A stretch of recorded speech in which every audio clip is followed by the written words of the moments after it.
Hey everyone, Nick Berlin with Berlin Builds. Today I'm going to be walking you through my framing punch, plumbing punch, electrical punch, and my HVAC punch, what I do prior to the four-way inspection. Now I've already started, so you're going to see a few things marked already, but the main point of this inspection, or just this check that I do, is to make sure everything is going to go smooth for the rest of the project moving forward, as well as just everything should be correct. And this is the easiest stage to fix things that aren't right. So we're coming to this bedroom here. I like to try and get a supply for your HVAC right by the window. And then I always like to try and get a return in the bedroom. In this case, we have the return right here. One thing that I've noticed though, you can see the flange of that is only about an inch away from my wall here on this side. When I do that ½ inch of sheetrock on this face, it's gonna make it so that that grill's not gonna fit. So we need to scoot this over just a little bit. So something that you're gonna be checking for is just the fit and finish, right? In the bathroom, I always like to have a supply, and I like to have a bath fan in the bathroom too. You technically don't have to have a bath fan if you have an operable window. Even then, I still like having it because it's just a nice thing to have, right? And then so coming in this bedroom, we've got quite the drop in here, right? But we've got, this is our supply right over here. I had my tuners come in first, so that way they don't have to break the drops that the HVAC guy makes, that the framer makes. So he ran this a little long. We're just gonna cut this back, but this is gonna be our supply right here.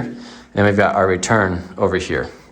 And then for the general space, for this basement, it's not very large. So we have this one return, which is gonna be taking care of this hallway space over here, as well as, kind of this family room space that we have as well. So in this family room space, we have a supply that's over there. That's gonna be unfinished over there. So this supply is gonna give us, I'm gonna say heat. I always think about hot and cold, but in the summertime, it is cold air. And then we didn't put it by the window in this case. We've got a lot of really full bays through here. But if we were to do that, we would have had to come out and create a drop all along this wall, which we didn't want to do because it's gonna be their TV wall.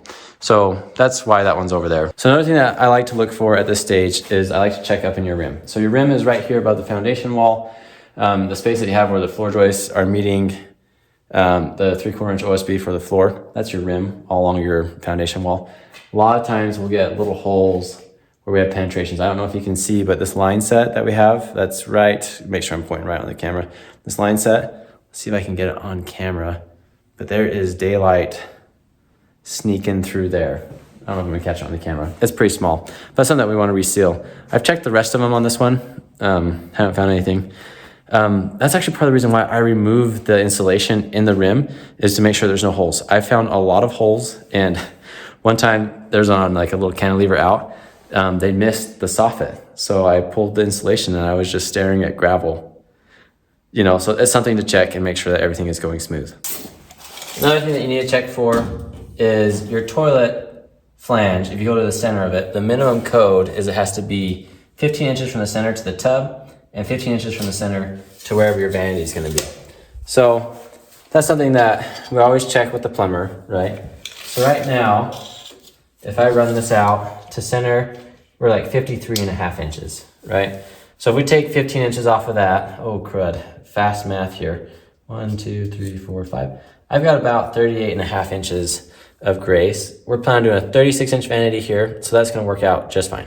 Another thing that we're gonna check with the plumbing is to make sure that we have, make sure you get that on camera. Make sure we have supply and drain for your guys' bathroom vanity.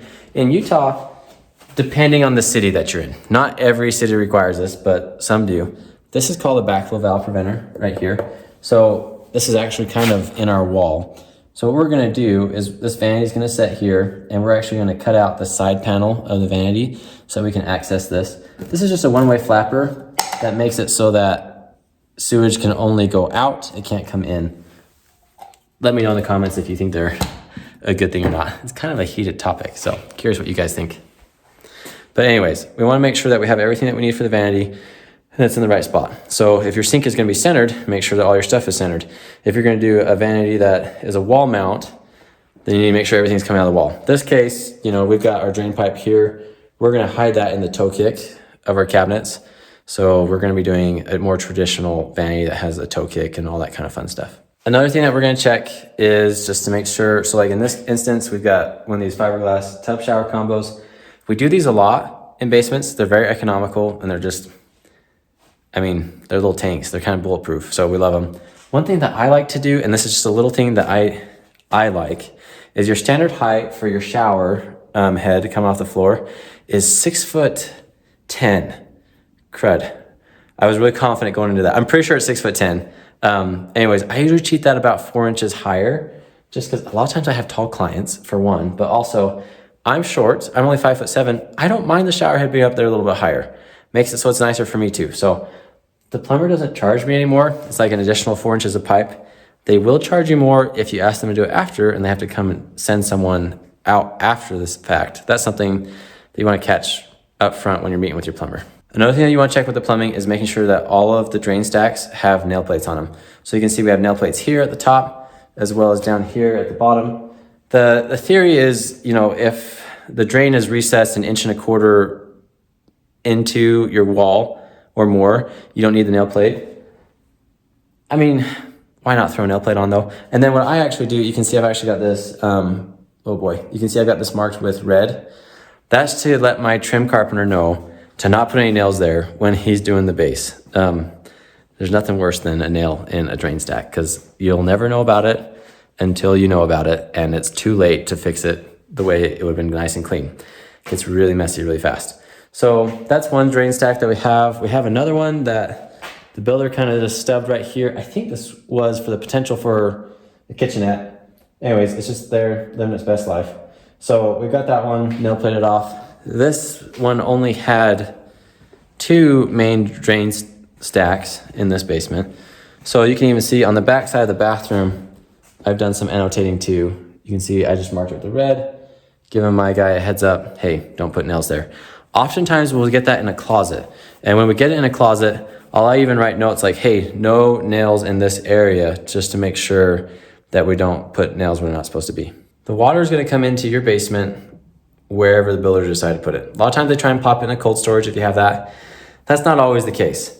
And if you can get into a closet, that's nice, but that's not always the case, right? So with this, we ended up having this is in a bedroom. I don't know if you can kind of see that too well.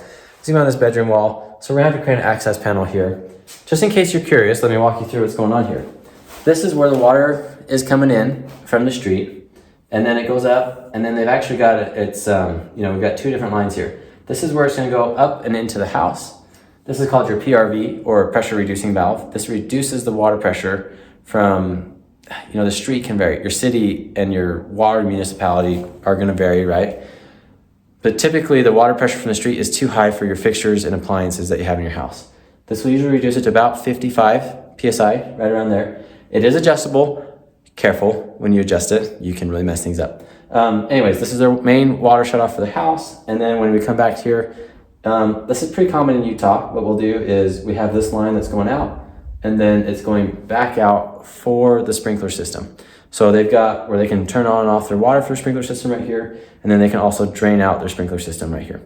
So if we open up this valve, right now, we get a nice little puddle right here. So careful with those. You don't want to screw with them too much. For the electrical, I feel like these are pretty easy, but maybe it's just because I have a really good electrician. So something to be aware of is just your outlet spacing. General code is you can't walk more than 6 feet to get to an outlet. So that means every 12 feet, you'll have an outlet and an outlet. So for example, on this wall, this isn't the best example because I've got my stuff stored here and there's some trash bags, so don't judge me too harshly. But you can see we've got an outlet right over here, and we have another outlet that's actually right here behind this trash bag. So the theory is if you're in the middle of 2 outlets, you're gonna walk 6 feet to one and then 6 feet to the other. We usually just go a little heavy on the outlets. There's not a lot of people that complain about having extra outlets in their life. And the way that I usually approach it, like I know that this wall is gonna be where they're probably having their couch because this is their TV wall over here, right? So we put 2 outlets on this wall. That way they can have lights, a nightstand, not a nightstand, but you know, an end table, or just have a place where people can charge their phones. You know, coming in here, like walking in this bedroom, this is the doorway for the bedroom.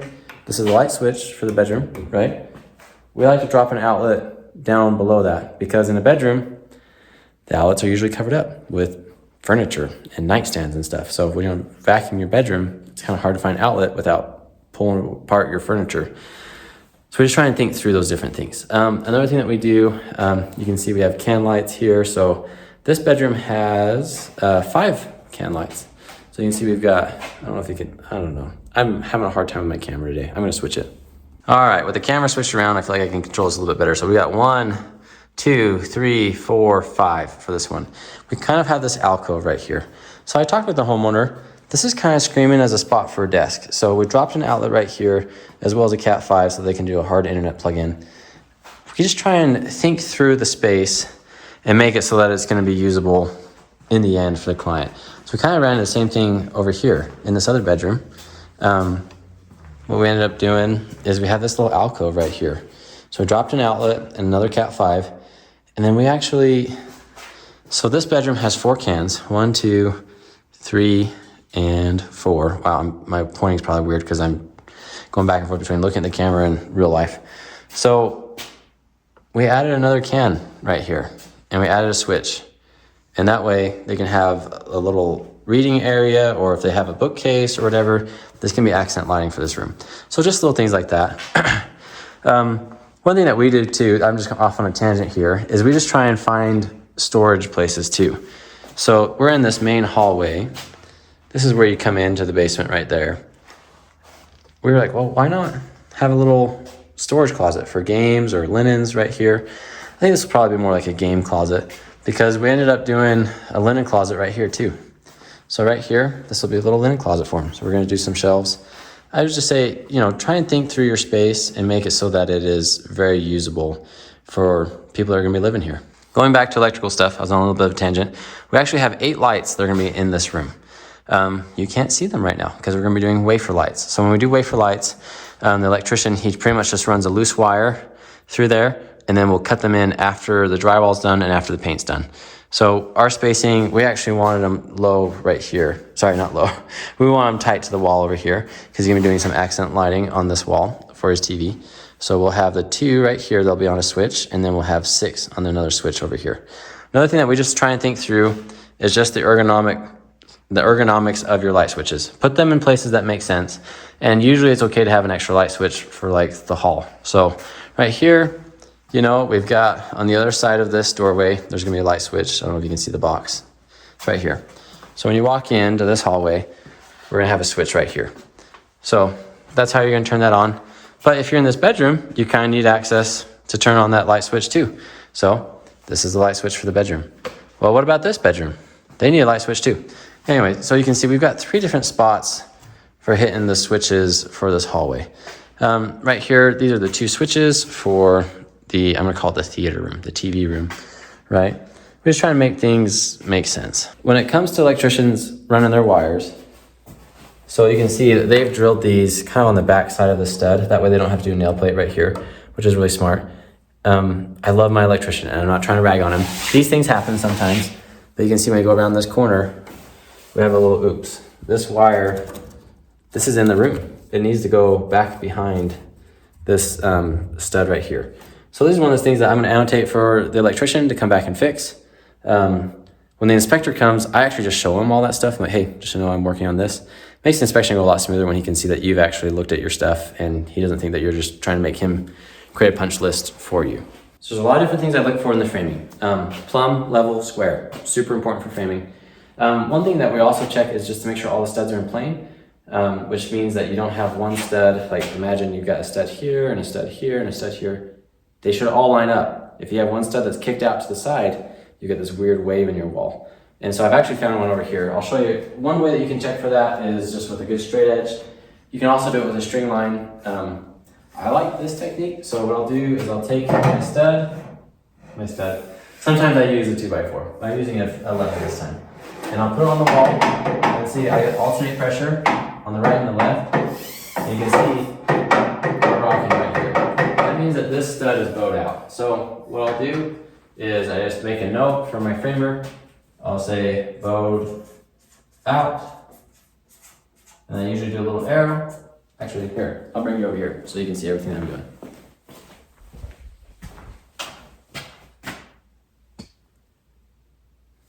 So you can see my marker's dying. Don't judge me too harshly. But I've written bowed out and I've got an arrow, and then I keep paint with me. I'm using red today for my corrections, and I just tag that stud like that. So now they know that's the stud that they need to come fix. If you're doing your own framing and you go, hey Nick, how do I fix that? These are some very good questions. One, this is not a load-bearing wall. If this is a load-bearing wall, you'd approach it a little bit differently. As in, don't touch it, just let it be. Just kidding, that's not exactly the right answer, right? Boy, trying to fix my camera and talk. I hope that's not super annoying for you guys. If it is, comment below and tell me how annoyed you are, and my HR department will reach out to you. I don't have an HR department. So anyways, what they can do is they can actually just take their saw and they can cut a kerf right here and push it back to where it needs to be. And then they can take a scab such as, hold on guys, don't leave me yet, I'm still here. This is like a little scab. So if they cut that and they push this, they can put this on the side of it and they can nail this. So now it's now in plane. In cases where the stud's a little bit more angry and it doesn't want to play nice, what you can do is you can actually cut out right here, kind of trace this stud right here. So, and then what you do is you notch this out and then you cut a block that's going to run all the way across in that recess that you made. You push the stud back and then you nail it into the two adjoining studs and you push this one back to where it's supposed to be. Those are two simple ways to fix it. That's something you want to make sure is that all the studs are in plane. Otherwise you get weird, wonky walls. So I like using the level technique. You can also use a string, just kind of a preference. Yeah. Other things that we're going to check for, especially at doors, we want to make sure that these are plumb. If they're not plumb, you can run into issues with your door. So take a level, put them on this side. Make sure that, you know, I'm standing in the door. You want to make sure that this is actually a level, or I should say plumb, sorry. And then you also want to make sure that you're plumb here. So you're going to put your level on this jamb and make sure that it's also plumb. If it's not, that needs to be fixed. When you come to closets specifically, right? So you can see we have this closet right here. You want 24 inches as your minimum for the inside of your closet to make sure that you have room to actually hang stuff. And then also on these returns, I like to make sure that there's a stud in the return. So that way you have something to nail your hook strip or your cleat, whatever you want to call it, into. So right now we'll be able to go onto this stud, and then they've got ladder blocking here, but we've got these two studs that we can attach that framing to, closet system to.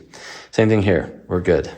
Now, when I come over here, let's see, I'll come over here so you can see a little bit better. So this back wall's got 3, 1, 2, 3, but you see I've got 2 here, but that one's kind of not, well, no, I guess that will work out just fine. I would like to see another stud here typically, and I might even just have my framer add one. This is the trim carpenter in me that just likes more studs. So just something to think about.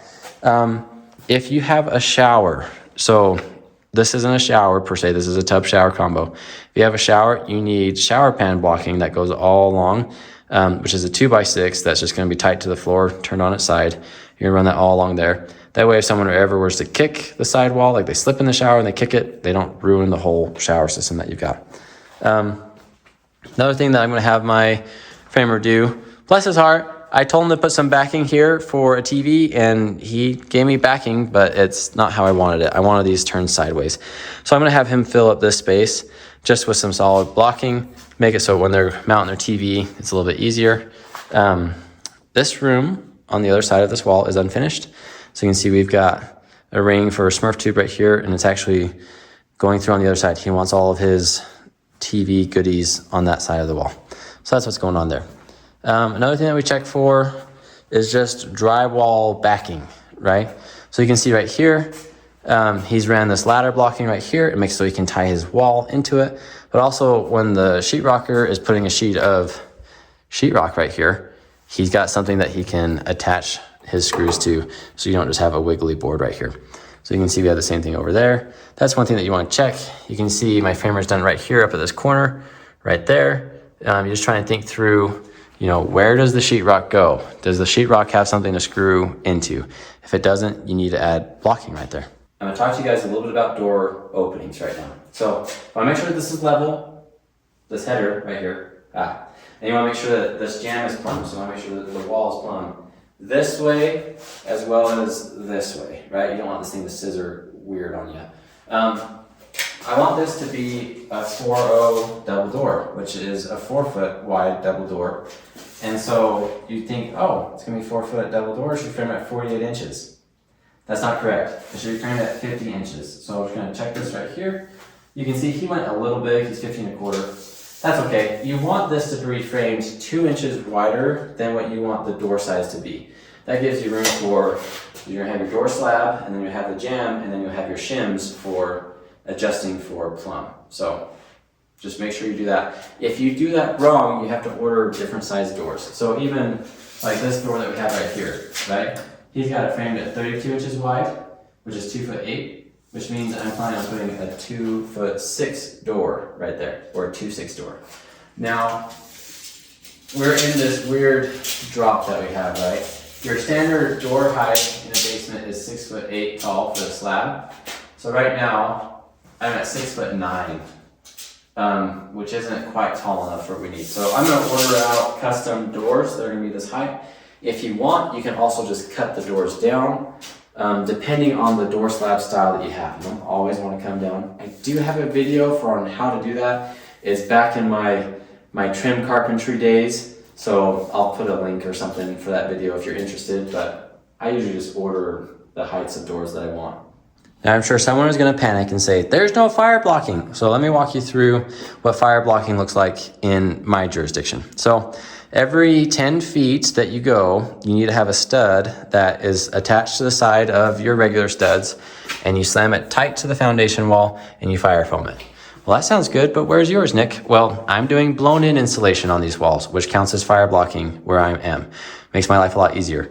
You also see here at the top, we don't have 3/4 inch OSB that is, you know, capping off this gap right here. Because we're doing blown insulation all in this wall and in the ceiling, it does everything for me. Otherwise, you need to have a cap right here so that way if a fire gets into this bay right here, it can't just sneak up here into your rim and then across your floor joist and destroy the entire world, right?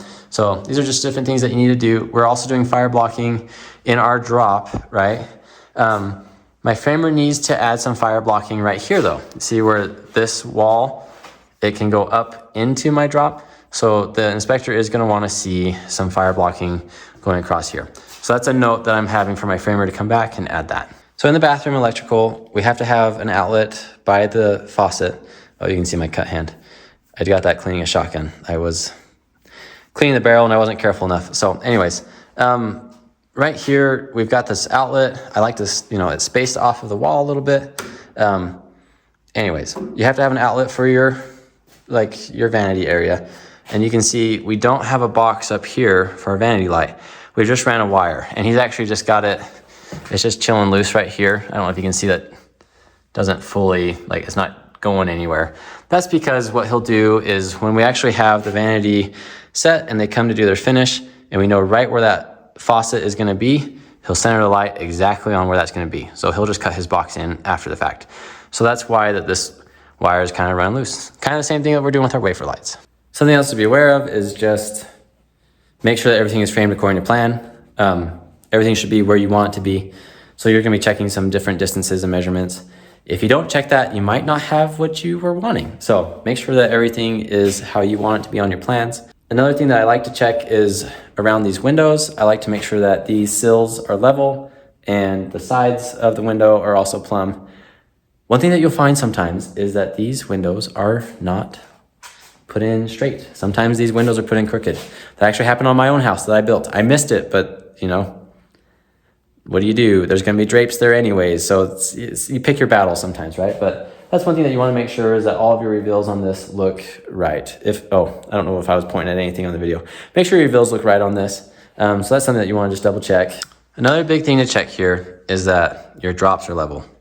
I've had that happen before where the drops weren't level. And so it happens like, let's say right here, you've got a door, your trim guy comes in, he hangs the door, he puts his casing in, and you see this big little whomp because the door's level, but the drop isn't level. So make sure your drops are level. You can see too where this drop is spanning, check your own local jurisdiction. If I remember right, it's if the drop is over 4 feet long, you have to have something else that's helping support it. So you can see that's why we actually have these blocks right here. Makes these a lot stronger. I could hang off of that thing if I wanted to. He didn't actually do it right here on this one. So that's kind of something I was going to talk to him about, just getting that one secured so we don't get that wiggle in the stud. But you can see he did it all on all of these ones right here. So that's just another thing that you need to check for on your drops. Whew. Someone dropped something upstairs, I guess. That scared me. So as you're going around, take notes of what you've got going on. I'm going to show you the program that I use. It's called Trello. I'm going to flip the camera so I can show you a little bit better. Now, I'm not sponsored by Trello. This is actually a free app. I just like it because I've got a list for my HVAC, my plumbing, my framing, and my electrical. All these things are really easy to use. I can just kind of, like if I hold on to this, I can shift it around. And when it's done, I can just hold it up here and it's archived, so it disappears. I like just taking screenshots of these things and just sending it to my trades. And then it's just really easy having a list. You can also share this. So like if you have someone that you work with, you can share lists and it just edits in real time. My wife and I actually have one for our shopping list. So I can just add groceries that I think we need and she can add groceries that she thinks we need. And then when either one's at the store, it's really easy. So shameless, it's not really shameless plug, just free plug to them. I wish they would sponsor me. I'd be open to that. But so just as you're going through everything, make sure that you're very detailed. You can see what I've done is I've actually gone through and I painted a yellow mark for each of the studs. So that way we always know where stud is. I've marked out where all the HVAC boxes are. I did it with red this time. Electrical I did with green. I've marked just where everything is because once everything's drywalled, you're not gonna necessarily know where it is. And sometimes the drywaller, bless their heart, they cover stuff up. It's just the nature of it, right? So by already annotating where things are supposed to be or where they are, makes it a lot easier for you in the long run. No, this is not an exhaustive list of everything that you should check. But this is just a few things that keep in mind as you're doing these things. If you have something in particular that you have a question on, put in the comments below. And if you have something that you've seen that's been helpful for you as you're checking your framing punch and electrical, plumbing, HVAC, why don't you just comment that down below so we can all learn together. This is all about information and helping each other, I guess. So if you feel up to it, comment down below. One thing I'd recommend as you're meeting with the inspector is to be nice. Like, especially if you're a contractor, you're gonna work with these guys a bunch. You don't need to be a jerk and try and make their day difficult. And if you go through and you inspect all your stuff and you show them what you've already found, a lot of times they'll feel like you're not trying to use them to create a list for them. So, you're not trying to use them to create a list for yourself. So just work together. They're professionals. They're always trying, or in general, right? We're talking general terms. There's always bad apples in every group, right? But be nice to the inspectors, work with them, and they'll work with you. And the end goal is just to make a really good product, and you're both on the same team there, so there's no need for any animosity. If you are the homeowner doing your own project, the inspectors are there for you. Ask them lots of questions if you don't understand something, and just get clarification. They're not as scary as you think they are. So anyways, thanks for watching, guys. Make sure you like, comment, subscribe, all that YouTuber stuff that people say all the time. And I'll catch you on the next one. Thanks. Bye.